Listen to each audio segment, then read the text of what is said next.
Που ξέχει μάχασες, αχ, ουρε να τρούτσο μου.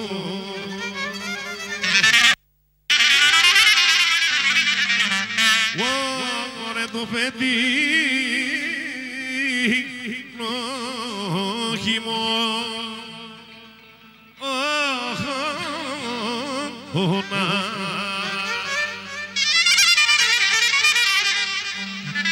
ωρε που τάντα αχιόνια δισέ απ' τα πά,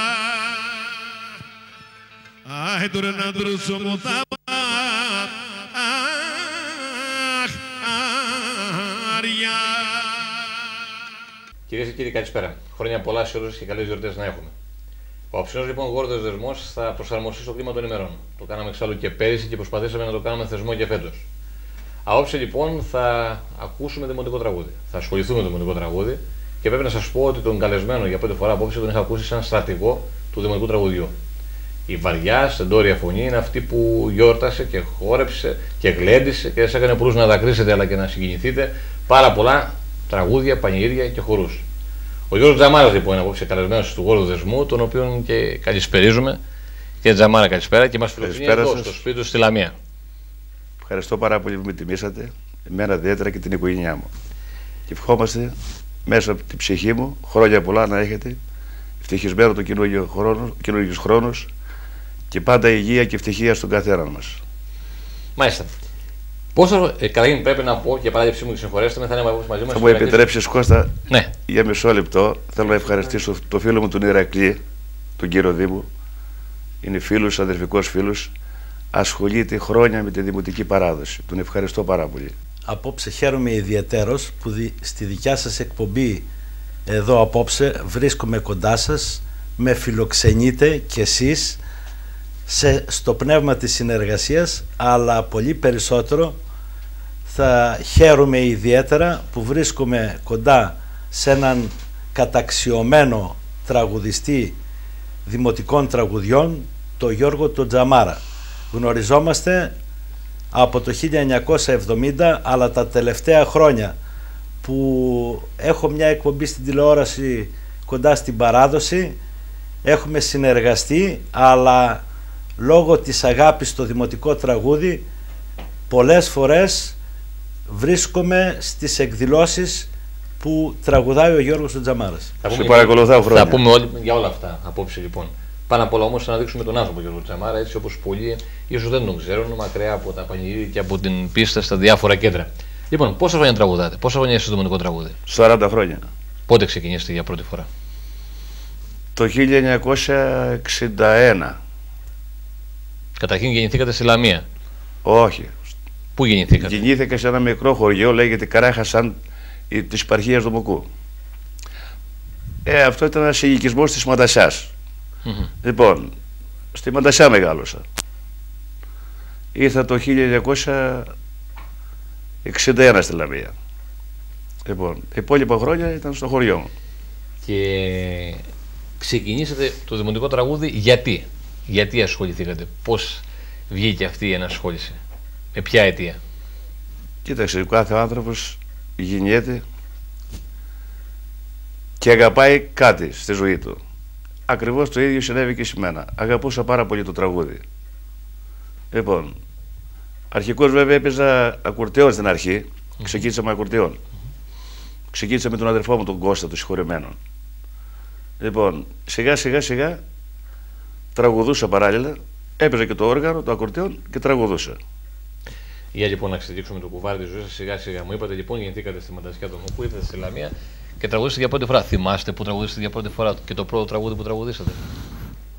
Για πρώτη φορά? Για πρώτη φορά. Ναι, βεβαίως. Θυμάμαι στη Μαντασιά Δομοκού. Στο χωριό σας? Ναι, στο χωριό. Γιατί χωριό μου και μεγάλωσα. Ναι. Και συγκεκριμένα από το και το επίθετο στο φίλο μου τον Κώστα το Σακελάρη. Μαντασιά. Σε μαγαζί, σε πανηγύρι? Όχι, σε γάμο. Παντρεύονταν ο Κώστας Σακελάρης. Δεν θυμάμαι ακριβώς χρονολογία τώρα. Εκεί ξεκίνησα την πρώτη δουλειά δηλαδή που στην καριέρα. Επαγγελματικά το λέγαμε. Επαγγελματικά, ναι. Και συνέχεια μετά ήρθε Λαμία. Πριν τραγουδούσατε ερασιτεχνικά? Όχι. Όχι. Ελάχιστο χρόνο. Γιατί βγήκα κατευθείαν στη δουλειά. Μόλις απολύθηκα φαντάρος, βγήκα στη δουλειά κανονικά. Και 40 μέρες ακριβώς που πήρα το όργανο, το ακορντεόν, πήγα σε δουλειά. Εγώ θα ήθελα έτσι να μπω στη συζήτηση και να ρωτήσω το εξής. Πριν βγείτε στη δουλειά, Ναι. στις κοινωνικές εκδηλώσεις, τις οικογενειακές συγκεντρώσεις σε διάφορα γλέντια που γινότανε, εσείς δεν λαμβάνατε μέρος στο τραγούδι, ακούγοντας τους παλιούς? Και από ό,τι γνωρίζω, έτσι είναι σημαντικό αυτό, είπατε μια πολύ σωστή κουβέντα. Πρώτα ο τραγουδιστής γεννιέται και μετά γίνεται. Σίγουρα το γονίδιο, το DNA είναι σημαντικό, η κληρονομικότητα είναι σημαντική ειδικά για έναν καλλιτέχνη.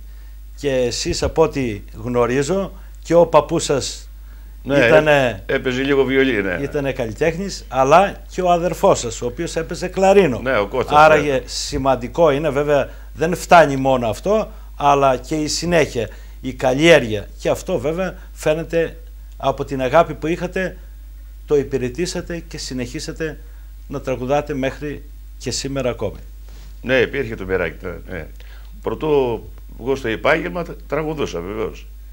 Σε γάμους, σε παγεγύρια, στο χωριό μου, ιδιαίτερα στο παγεγύρια τραγουδούσα, αλλά όχι επαγγελματικά. Ποιο τραγούδι τραγουδήσατε πρώτη φορά, θυμάστε? Ποιο τραγούδι τραγουδήσατε πρώτη φορά, θυμάστε? Δισκογραφία εννοείς? Όχι. Δεν το θυμάστε. Κώστα, δεν θυμάμαι. Λοιπόν, μου είπατε όμως προηγουμένως ότι το περιβάλλον που μεγαλώσατε, και άκουσα για τον Ηρακλή να το καταθέτει, ότι είχε σχέση με το τραγούδι. Και ο αδερφός σας και ο παππούς σας. Θέλετε να μας πείτε λίγο την ιστορία εκεί για τον παππού σας, αν έπαιζε κάποιο όργανο, ο αδερφός πώς ασχολήθηκε και πώς πήρατε εσείς τα ερεθίσματα αυτά να ασχοληθείτε? Ο παππούς μου έπαιζε λίγο βιολί, όχι επαγγελματικά. Λοιπόν, συνέχεια βγήκε ο Κώστας, ο αδερφός μου μετά. Ο Κώστας επαγγελματίας. Και δεν έχει τώρα 15 χρόνια που πέθανε. Κοντά στον Κώστα ξεκίνησα κι εγώ με τα ακορντεόν. Από μικρή ηλικία σας είχατε αυτό το ερέθισμα να ασχοληθείτε? Ακούγατε δηλαδή μέσα στην οικογένεια τα μουσικά αυτά ερεθίσματα και από εκεί άρχισατε να αγαπάτε το δημοτικό τραγούδι και τη μουσική γενικότερα? Υπήρχε μέσα στην οικογένειά μας, υπήρχε φλέβα που λέμε. Η φλέβα υπήρχε μέσα στην οικογένειά μας. Όλα τα αδέρφια μου τραγουδούσαν και τραγουδάν. Βέβαια το κάνανε επάγγελμα, αλλά τραγουδούσαν τα αδέρφια μου όλα. Δύσκολα χρόνια εκείνη την εποχή? Δύσκολα οικογενειακά χρόνια εκείνη την εποχή? Οπωσδήποτε δύσκολα ήταν. Μιλάμε τώρα το 40, το 50, τώρα αυτό μέσα γινόταν χαμός. Τραγουδάτε μόνο δημοτικά τραγούδια, έτσι, ή και κάτι άλλο? Κοίταξε, τραγουδάω και λαϊκά. Παράδειγμα του Καζατζίδη, του Αγγελόπουλου, του Γαβαλά και από άλλους τραγουδιστές. Επετοπλίστων Σερτά, γιατί αυτή δεν τραγουδά δημοτικά, τσάμικα. Ναι. Κατά κύριο λόγο τραγουδάτε μόνο δημοτικά. Αυτή η ροπή για το δημοτικό τραγούδι, γιατί μόνο δημοτικό τραγούδι σας τράβηξε, σας κράτησε κοντά το δημοτικό τραγούδι? Είναι θέμα καταγωγής περιοχής που μεγαλώσετε και γεννηθήκατε? Είναι τα βιώματα. Έτσι, αυτό. Πάνε τα βιώματα, βέβαια. Εγώ είχα το βίωμα αυτό για δημοτικά. Αλλά δεν πάω όμως να πω δεν μου αρέσει το λαϊκό. Και κάθε είδος τραγούδι, όταν γίνεται η εκτέλεση σωστή, μου αρέσει. Στη δουλειά σας πιο πολύ δημοτικά τραγούδια που τραγουδάτε? Ναι. Και σερτά καινούρια και παλιά σερτά, λαϊκά, διότι επιβάλλεται, πρέπει να τα ξέρεις όλα. Πάντως ο κόσμος μου έχει συνδυάσει το όνομα Τζαμάρας με το δημοτικό τραγούδι. Οπωσδήποτε, ναι. Άιντο ρε που δεν φιλώ, ουρε που δεν φιλώ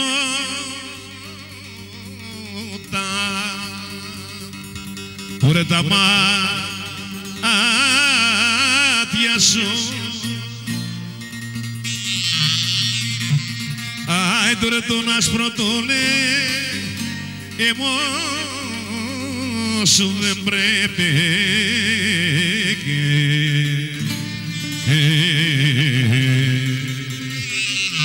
ουρε δεν πρέπει εγώ να αχαιρώ. Άιτε ρούσα να χαίρω,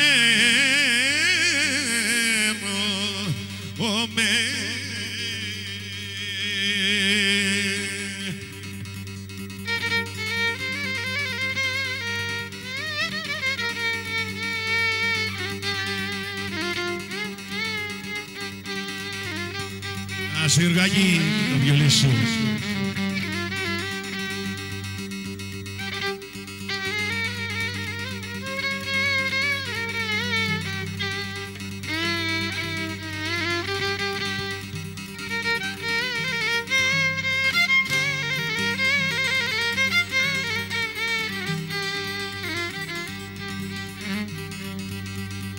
Άι τώρα δεν πρέπει εγώ, δεν πρέπει εγώ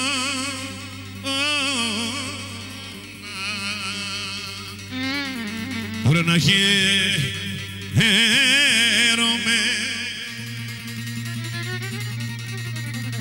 Άι τώρα νοτή να καμαρώνω Πρέπει